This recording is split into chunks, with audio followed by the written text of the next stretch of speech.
వాళ్ళు బ్రహ్మాండంగా రాణించే పరిస్థితికి వచ్చారు.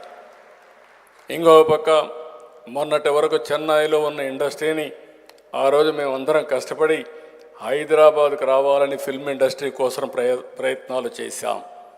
ఈరోజు మీరు చూస్తే తెలుగు ఇండస్ట్రీ కూడా భారతదేశంలోనే నెంబర్ 1గా తయారై ప్రపంచ మార్కెట్ని క్యాప్చర్ చేసే పరిస్థితికి వచ్చింది.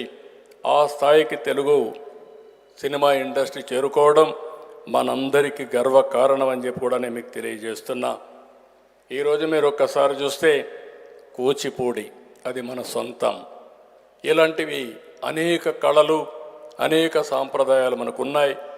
ఇలాంటివన్నీ కూడా మనం గుర్తుపెట్టు. బతుకమ్మ తెలంగాణలో చూస్తే ఎన్నో సంవత్సరాలుగా ఎంతో రాణించినటువంటి ఒక సంస్కృతి సాంప్రదాయాల్లో భాగం అని చెప్పి కూడా నేను మీకు తెలియజేస్తున్నా.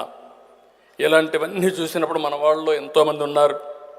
ఒక పొట్టి శ్రీరాములు అంత సంకల్పమంలో ఉంది, టంగుటూరి ప్రకాశం గారి గుండె ధైర్యమంలో ఉంది, అల్లూరి పౌరుషం ఉంది, ఎన్టీఆర్ ఆత్మాభిమానమ్మలో ఉంది, పివి నరసింహారావు